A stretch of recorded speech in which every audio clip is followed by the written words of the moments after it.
Bien, entonces vamos a continuar. Como les decía, este es un flúter auricular donde se ve bien las ondas F mayúsculas. Visualiza muy bien las ondas como tal. Y abajo siempre, ¿no?, el dedo largo, donde podemos ver mejor las ondas F mayúscula como tal. Bien, a ver, para continuar, vamos a llamar la lista.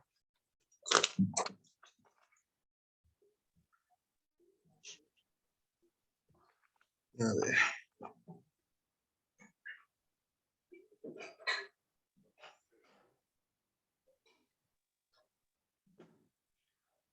Mauricio, Presente, doctor. Waldir Presente, doctor. Waldir Neto, ¿no? y Gabriel, Presente, doutor. Julia, Presente, doutor. Doutor Noel. Frederico Afonso está me mandando mensagem que não consegue ingressar na classe. Pero no hay nadie en espera. Noel, Presente, doctor. Will Bliner,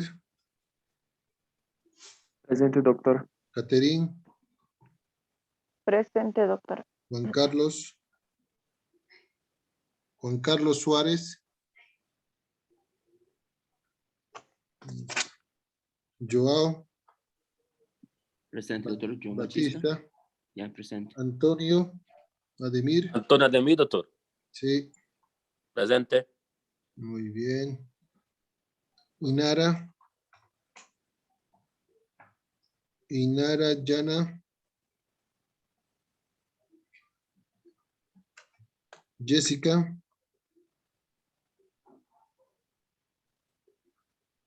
Alejandro, María, Presente, doutor. María Victoria, José Roberto, David,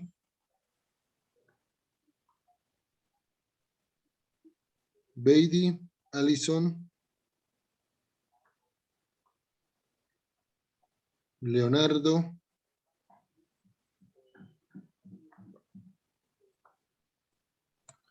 Doctor, ¿me escucha? sí. Mi hermano está presente. Sí, doutor, meu teléfono se quebrou. Estou escutando do telefone de meu irmão. Ya está muy bien. Luan, Presente, doctor. Gleirdes, Hernández,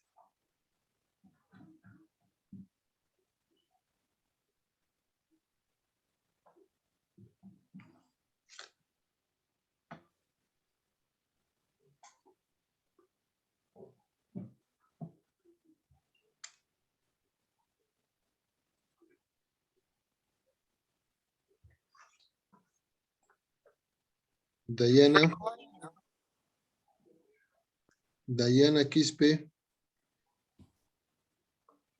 Ronald, Ronald, presente, doctor. muy bien. Edmar, Presente, doutor. Federico, Presente, doctor. Mónica, Presente, doutor. Claudia, Presente, doutor. Marcos, Presente, doutor. Ricardo, Presente, doctor. José, Samer, Presente, doutor. Vania, Presente, doutor. atentos, Jonathan,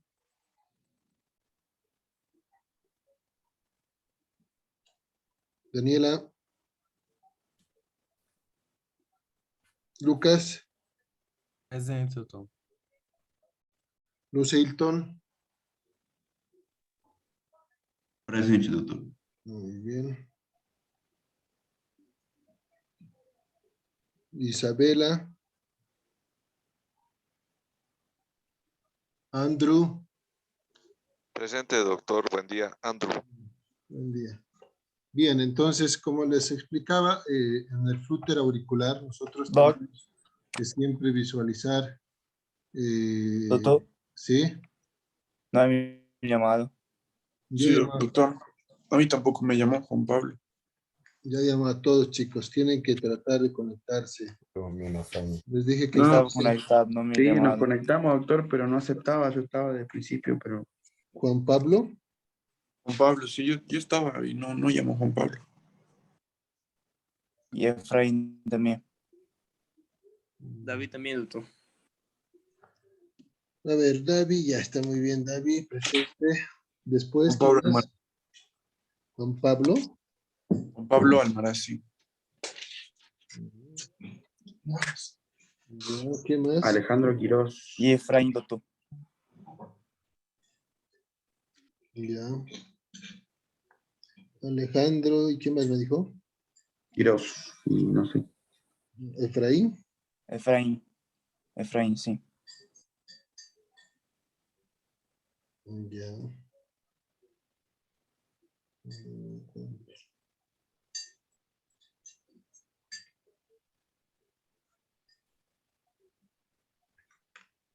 ¿Cuál es su código, Efraín? Ah, ya, Efraín, está bien, ya lo encontré. Muy bien, entonces, en la fibrilación auricular, bueno, volviendo a la fibrilación auricular, ya habíamos hablado de esta clasificación, ¿no? La FA paroxística prácticamente es aquel que se autolimita y que usualmente esta limitación suele ser dentro de las 48 horas. O en todo caso, también recibe el nombre de FA paroxística, aquel episodio que dura máximo una semana y que desde luego se suele revertir. La FA paroxística es la más temida porque hay muchos pacientes que lamentablemente padecen de la fibrilación o estos episodios, pero no le dan importancia, ¿no? No acuden al médico tal vez para hacer un estudio mucho más específico. Por lo tanto, lo que se tiene que hacer, se tiene que tratar en lo posible que aquellos pacientes que tengan episodios de palpitaciones sean mejor estudiados y sean desde luego mejor valorados, en el sentido de hacer algunos otros estudios que nos ayuden a detectar la fibrilación, especialmente la paroxística. En algunos pacientes, podemos utilizar, ¿no?, la presencia o la utilización de un Holter. El Holter de 24, 48 horas o el Holter de una semana nos ayuda, desde luego, a poder detectar y a poder hacer el diagnóstico de estos pacientes. Por otro lado, tenemos la FA persistente. Les recalco nuevamente, es aquella FA donde se puede revertir la misma, pero dentro de la semana al año, ¿no? Suele durar de una semana al año, la revertimos ya sea de forma farmacológica o ya sea de forma eléctrica. Por otro lado, tenemos la FA de persistente, aquel que dura más de un año, pero donde sí podemos volver a un ritmo normal, ¿no? Y por último, la FA permanente, donde la fibrilación va a estar de forma crónica o de forma continua, donde no se va a poder volver a un ritmo sinusal y el paciente va a vivir con la FA. Antes había una clasificación, la clasificaban en FA aguda y crónica, pero actualmente esa clasificación ya se ha desestimado, no se la utiliza más, y esta es la última clasificación según las últimas guías del manejo de la fibrilación auricular 2020. Muy bien, entonces, esto es algo importante para todos ustedes, no se olviden, la fibrilación auricular, la conducta que tomemos va a depender de 3 tipos de situaciones que tal vez encontremos en la consulta. Vamos a tener pacientes con fibrilación auricular asintomáticos. ¿Cuáles son los asintomáticos? Generalmente aquellos donde su frecuencia cardíaca está entre 60 y 100, ¿no?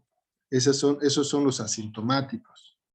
Pero vamos a encontrar también aquellos pacientes que tengan fibrilación y tengan síntomas, pero estén hemodinámicamente estables, ¿no? La clínica puede variar desde palpitaciones, dolor torácico, disnea, mareos, en algunos casos pueden sincopar los pacientes. Entonces la clínica es variada, no siempre va a ser la misma. La consulta puede venir el paciente y decir, doctor, tengo palpitaciones, doctor, me canso rápido, disnea. doctor, siento dolor en el pecho. Y el dolor en el pecho es nada más porque el corazón está acelerado y no puede distribuir la sangre de forma equitativa y desde luego con el mismo volumen porque el corazón está acelerado, no se llena bien. Pero estos pacientes están estables, ¿no? Por otro lado, tengo aquellos pacientes que van a tener clínica, pero van a estar hemodinámicamente inestables. ¿A qué me refiero que están inestables? Aquellos pacientes que ya van a entrar a un shock prácticamente. El paciente va a estar diaforético, taquicárdico, hipotenso, apenas lo vamos a sentir el pulso. Entonces, todo esto nos está indicando que el paciente en algún momento va a traer el shock. A estos pacientes lo llamamos pacientes con FA, pero que se encuentran hemodinámicamente inestable. La conducta en estos pacientes es diferente, no cometan errores. Lamentablemente, a veces cuando tratamos un paciente con FA, lamentablemente nosotros lo podemos inducir a un ACV, nosotros podemos llevarle a un paciente a un ACV. Por lo tanto, tenemos que tener mucho cuidado en la conducta y en el manejo de estos pacientes. Un ejemplo, si tengo un paciente con fibrilación y está asintomático, lo único que tengo que hacer es anticoagularlo, nada más. ¿Por qué? Porque la frecuencia cardíaca está normal. Prácticamente los síntomas aparecen más que todo porque la frecuencia cardíaca está elevada. Entonces lo anticoagulo y listo, pare de contar. En los pacientes que tienen síntomas, tienen su fibrilación, yo le tengo que hacer la pregunta del millón. ¿Desde cuándo está con síntomas? ¿Por qué? Porque esto me dará, desde luego, mi horizonte para iniciar un tratamiento. Si tengo un paciente que me dice que la frecuencia cardíaca está, o mejor dicho, que ha tenido estos síntomas hace 1 o 2 semanas, yo tengo que pensar que en este tiempo tal vez ya se formó un coágulo, un trombo. Y si yo le doy un antiarrítmico, puedo favorecer este desprendimiento del trombo y producirle un ACV. Entonces, si mi paciente ha estado ya bastante tiempo con la sintomatología, yo no tengo que usar ningún antiarrítmico. No usen nunca un antiarrítmico. Lo mejor que pueden hacer es controlar la frecuencia cardíaca. Solamente controlen la frecuencia cardíaca y nada más. Pero si mi paciente me dice, doctor, hace 1 semana que estoy con la fibrilación, o hace un día que he empezado con los síntomas, entonces, sin temor, ustedes pueden tranquilamente iniciarle un antiarrítmico. Tratar de volver al ritmo sinusal. ¿Por qué? Porque dentro de las 48 horas, les recalco, 48 a 72 horas, se forma el trombo. Entonces, tú no tienes la certeza si es que el paciente tiene o no tiene el trombo. Pero si es que hace un día más o menos y estaba con la clínica, sin ni miedo, sin ninguna preocupación, puede revertir la arritmia como tal.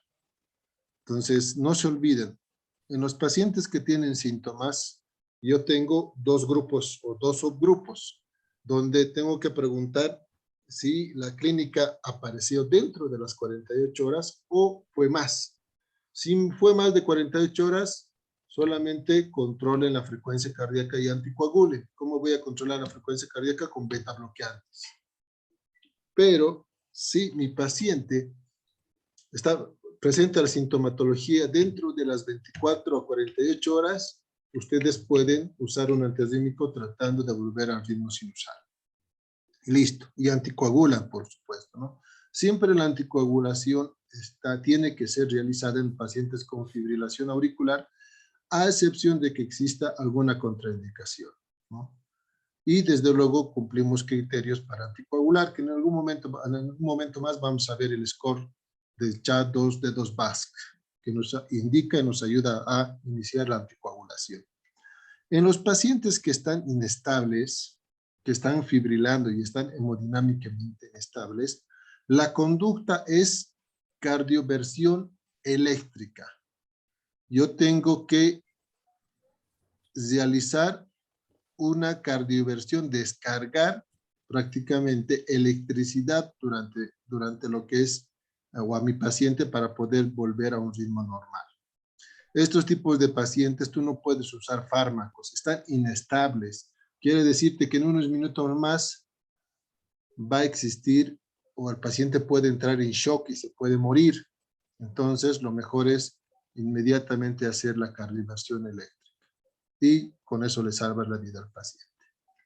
Muy bien. Entonces, acá vamos a poder ver, como les decía, los que tienen la fibrilación puede o no puede presentar síntomas. Los síntomas pueden ser variados, desde palpitaciones, de disnea, angor o dolor precordial, pueden sincopar, pueden tener mareos, etc. Lo más importante cuando ustedes tengan un paciente que escuchan que el corazón está latiendo de forma irregular es hacer un electrocardiograma, sacar una radiografía para ver si hay cardiomegalia, o en todo caso también pedir un Holter si es que hay sospecha de que fuera una FA paroxística. Podemos pedir también algunos laboratorios, ¿no? Porque no siempre, les recalco nuevamente, algunos pacientes pueden presentar fibrilación por otras causas. Un ejemplo, los pacientes que tienen hipertiroidismo. Entonces puedo pedir hormonas tiroideas y ver si es que no es el hipertiroidismo o el ascenso de las hormonas tiroideas que sea la causante de mi FA. Un ecocardiograma para poder visualizar si hay un trombo. El tratamiento, les recalco, depende de la situación del paciente, ¿no? Si es sintomático, si está inestable hemodinámicamente, si no está inestable, o en todo caso, si no tiene síntomas. Los que no tienen síntomas, prácticamente lo único que tenemos que hacer es anticoagularlo según, bueno, pues la situación del paciente y los antecedentes. ¿Alguna pregunta hasta acá?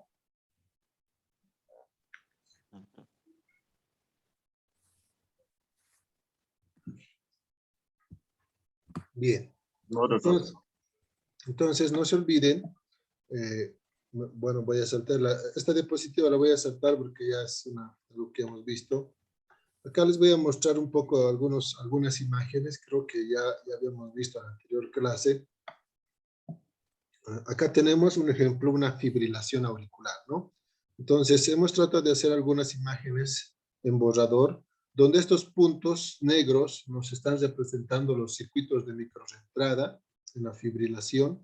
Fíjense acá, cada uno va a mandar un impulso, ¿no? Manda un impulso al nodo AB, pero estos puntos están en diferentes lugares, ¿no? Algunos más cercanos al nodo AB y algunos más alejados. Pues a medida que van llegando al nodo AB, pasan y le van a dar el ritmo irregular. Pero algo importante que quiero comentarles. Hemos hablado que aproximadamente las aurículas en la fibrilación auricular tiene una contracción caótica por estos impulsos entre 300 a 600 veces, ¿no? Entonces las aurículas están como locas ahí contrayéndose, pero no hay onda P porque no hay una despolarización normal, ¿no? Es una despolarización segmentaria de acuerdo a los puntos de microfibrosis. Ahora, es importante saber lo siguiente, que estos puntos de microfibrosis que estamos viendo en la imagen van a mandar todos los impulsos al nodo AB, pero el nodo AB no les va a dejar pasar a todos, porque si dejara pasar los 600 impulsos o los 400, los ventrículos tendrían que contraerse a 400 veces, y eso es imposible, no es factible con la función del corazón. Por lo tanto, el nodo AB sabe que no le debe permitir pasar a todos esos impulsos. Les deja pasar algunos cuantos, pero por ende, esos cuantos pueden conllevar a que la contracción ventricular sea más de 100, ¿no? En algunos casos. Pero esa es una función muy importante del nodo AB. Fuera de retrasar el impulso normal, también filtra los impulsos provenientes de las aurículas. Entonces, acá en la imagen nos está mostrando la distancia entre R y R y la diferencia entre las otras, ¿no? Que nos da el ritmo irregular en la fibrilación. Y en esta otra imagen vemos las ondas F minúsculas, que son de diferente tamaño y también diferente morfología. Algo característico de la fibrilación. Ausencia de onda P irregular y presencia de ondas F minúsculas.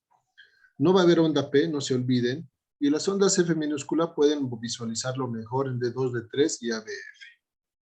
Ahora, esto es lo que les había comentado hace un momento.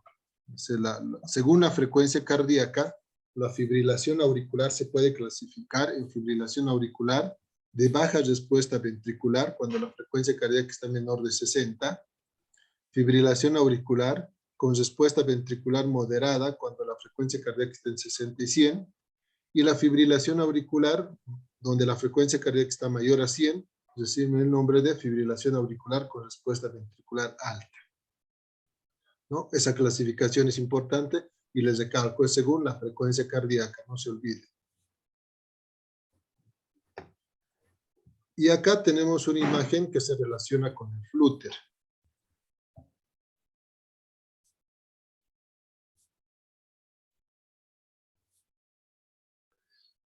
Y esta imagen, fíjense, es para explicar un poquito del flúter que ya hemos explicado.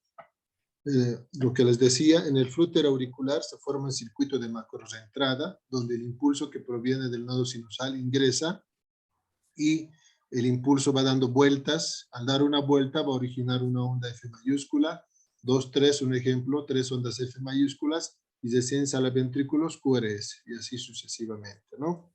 En algunos casos puede ser regular, como vemos en esta imagen, donde hay 3 ondas F mayúsculas, un QRS, 3 ondas F mayúsculas, un QRS. Puede ser 4, puede ser 2, eso es variable, dependiendo cuántas vueltas del impulso por el circuito de macrorreentrada.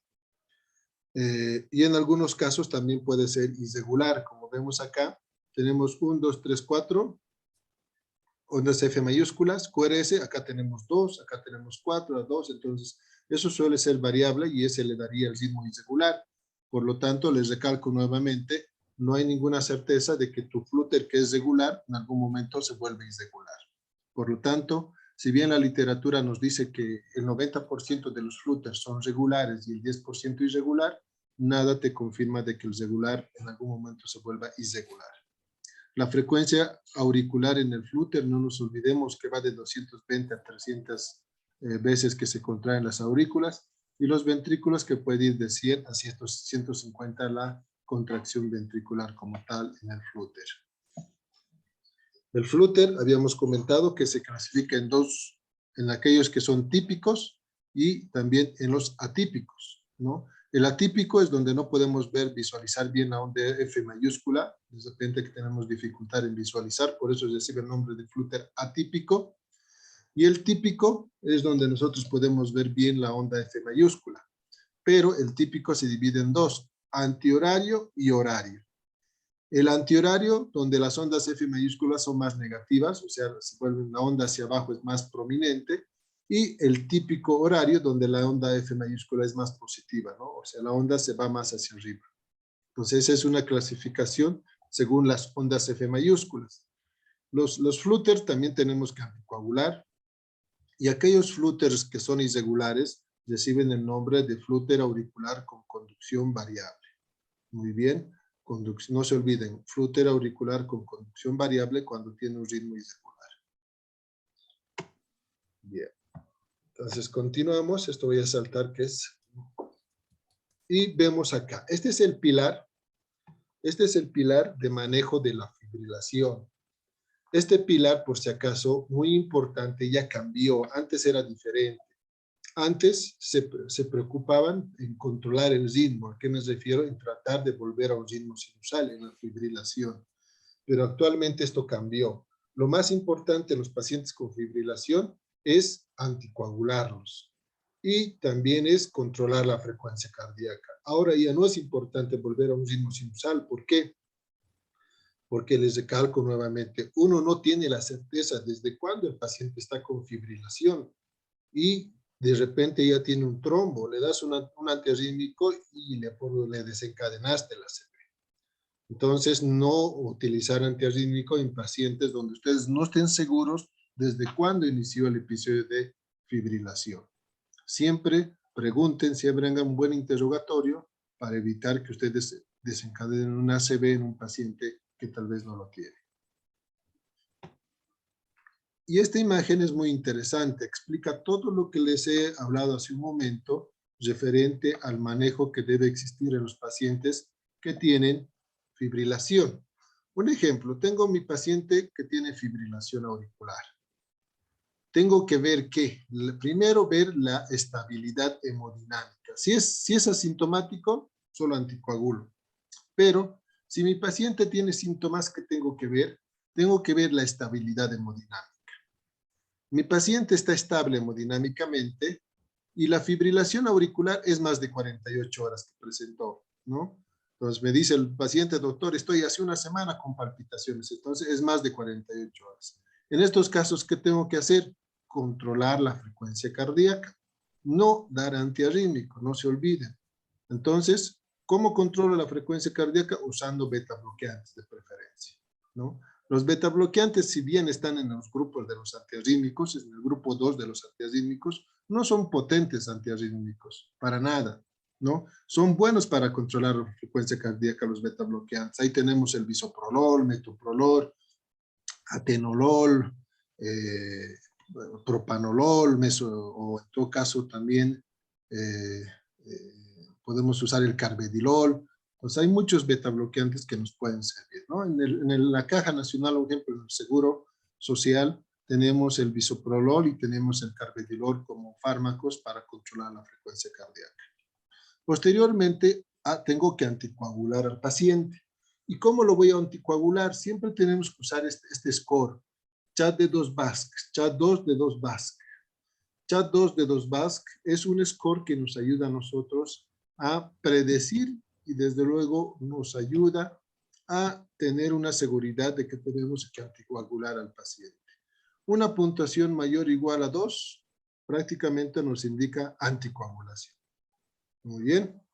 Entonces ustedes dirán, ¿y cómo anticoagulo? ¿Qué tengo que hacer? Les voy a mostrar esta escala. Esta es la escala de CHA de 2 Basque. Fíjense, esta es la puntuación. Esta escala ve varios factores. Da un punto a algunos y da 2 puntos a otros.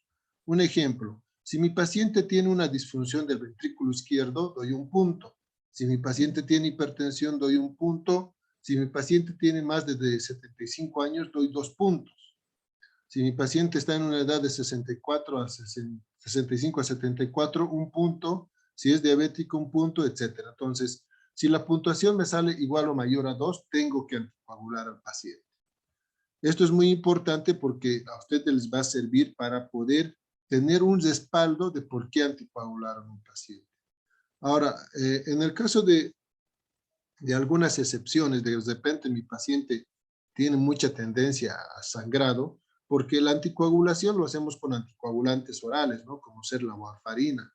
Por si acaso, para muchos de ustedes, la aspirineta no es anticoagulante, es antiagregante plaquetario. Muchos piensan que la aspirineta es anticoagulante y cometen ese error de tal vez mencionarlo cuando se les hace alguna pregunta de la anticoagulación. Por otro lado, como vemos acá, nos está mostrando y nos dice, si la puntuación sale 0, no tenemos que dar ningún anticoagulante. Si la puntuación nos da 1, en el caso de ser hombre, de repente puedo utilizar un anticoagulante oral, pero si es mujer no se debe dar nada. ¿Por qué? Porque en esta escala el sexo femenino se coloca como un punto y la verdad, no por ser mujeres se les va a anticoagular, ¿no? Eso para nada. Entonces, por ende, lo que se tiene que hacer es siempre pensar que en una mujer que está, bueno, con fibrilación, la puntuación debe ser de 2 o más de 2. Y por último, sabemos muy bien que la puntuación es un valor muy importante. En las últimas guías, ¿qué nos dicen? Que en el hombre, si la puntuación nos da mayor a 1, debemos utilizar un anticoagulante. En el caso de la mujer, ya les reitero nuevamente, tiene que, desde luego, el sexo femenino no sería un indicador de anticoagulación, tendría que tener otro factor más. La anticoagulación es muy importante y nos va a evitar la formación de trombos y desde luego, venida tal vez de una ACV por parte del paciente. Muy bien, entonces regresamos a este esquema muy interesante que, bueno, lo hemos rescatado de las guías de manejo de la fibrilación. Una vez que yo he controlado la frecuencia cardíaca y anticoagulado, puedo hacer un ecocardiograma y posteriormente ya decidir un tratamiento definitivo por parte de mi paciente, mantener la anticoagulación y desde luego también mantener el control de la frecuencia cardíaca. Eso es muy importante. Yo no puedo suspender la anticoagulación y si mi paciente tiene una FA de alta respuesta, tengo también que mantener los beta bloqueantes para poder controlar la frecuencia cardíaca. Este otro lado, mi paciente está inestable, ¿no? Tengo un paciente con FA, pero está inestable. Entonces, este paciente que está inestable me está indicando que en algún momento va a entrar en un shock y va a morir, puede fallecer. Entonces, ¿qué es lo más importante? Es, desde luego, tomar una conducta con este paciente. La conducta es cardioversión. Tengo que hacer una cardioversión. Esta cardioversión va destinada a poder revertir la arritmia.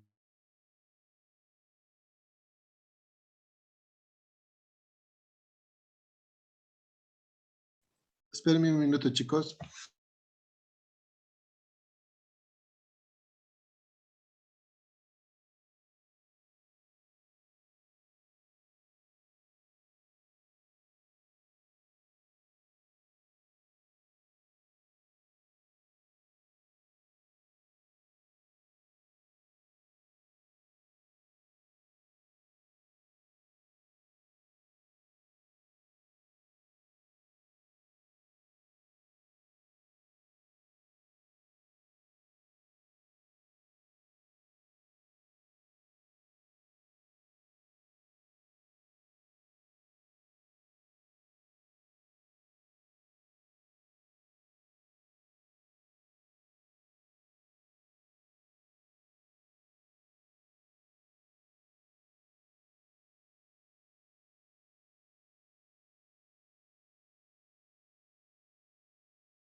Entonces, como les decía, en el caso de tener un paciente con inestabilidad hemodinámica y estar fibrilando, lo más apropiado es que nosotros hagamos una cardioversión eléctrica, porque en todo caso el paciente está en riesgo la vida del paciente y tratar de revertir la arritmia.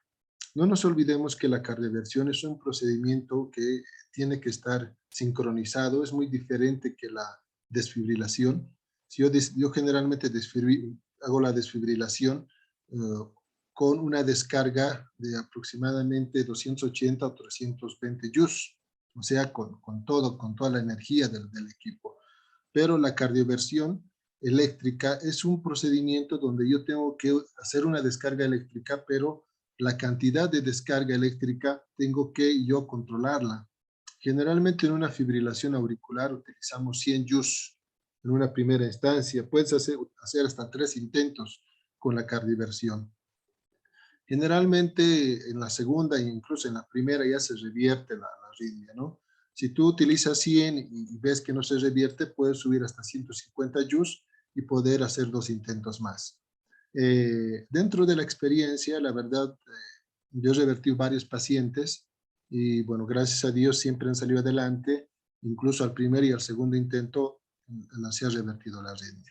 Entonces, una vez que tú haces la cardioversión eléctrica, lo mismo, ¿no? El protocolo sigue por lo mismo, hacer un ecocardiograma y a definir un tratamiento definitivo controlando la frecuencia cardíaca y también anticoagular al paciente. Es importante que ustedes siempre hagan un ecocardiograma para poder visualizar la estructura cardíaca y ver si hay una alteración en cuanto a lo que es la aurícula izquierda, si hay una dilatación. Si hay una dilatación, es obvio que esa dilatación puede condicionar la formación de trombos y por ende llevar un ACV en un paciente. Algún momento, alguno de sus compañeros me decía, doctor, pero si mi paciente que viene con fibrilación y está inestable hemodinámicamente, de repente ya tiene el trombo, y si le cardiovierto y le voy a producir el ACV. Claro, o sea, tú tienes que medir la balanza. Si tú no cardioviertes, tu paciente se va a morir. Y si le cardioviertes y tiene ACV, pero le ha salvado la vida. Bueno, el ACV ya lo tuvo, pero le ha salvado la vida. O sea, nosotros tenemos que priorizar la vida ante todo, ¿no? Si bien tú le puedes producir un ACV por el procedimiento, pero le estás salvando la vida. Por el ACV se puede recuperar. Ya muerto no puedes hacer nada. Entonces, esa situación es un poco especial, la verdad. Y la formación del trombo también es algo variable. He tenido pacientes que a los 48 horas ya formaron trombo. Y he tenido pacientes que a los 5 o 6 meses no han formado trombos y estaban en FA. Eso es variable, pero siempre hay que sospechar. O sea, ninguno de ustedes tiene la seguridad de que el paciente no tiene un trombo. Entonces, el tomar la conducta de forma apropiada es lo correcto para evitar problemas legales y también problemas de complicaciones por parte de su paciente. ¿Alguna pregunta?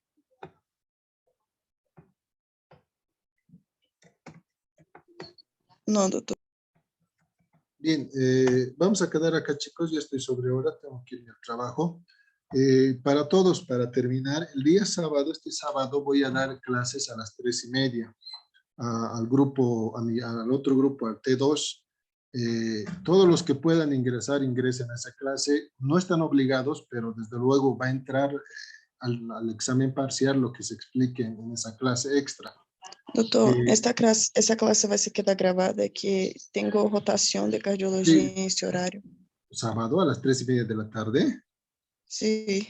¿Con quién pasa a las 3:30 de la tarde sábado? Sí, doctor, sábado Con en la el doctora viernes. Gisela. En el viernes. Sí. Bueno, no, lo vamos a grabar. De todas formas, todos los que puedan ingresen. Les recalco nuevamente, a veces es mejor estar presente en la clase y entenderlo que estar escuchando los videos. Doctor, Yo entiendo que doctor. algunos no pueden por sus clases o algunos de repente porque no hacen actividad los sábados por algún otro motivo, pero todos los que puedan ingresen. Yo ya he quedado con el grupo T2 para pasar el sábado a las 3:30 y aprovechar para que ustedes más puedan ingresar y puedan estar presentes en la clase. Y así podemos tener las cosas bien claras para el examen de la siguiente semana. Doctor, perdón, no te escuché. ¿La clase será 10:30 o 3:30? 3:30 de la tarde. 3:30 de la tarde, el sábado va a ser una clase extra, mismo contenido que se explique, va a entrar al temario.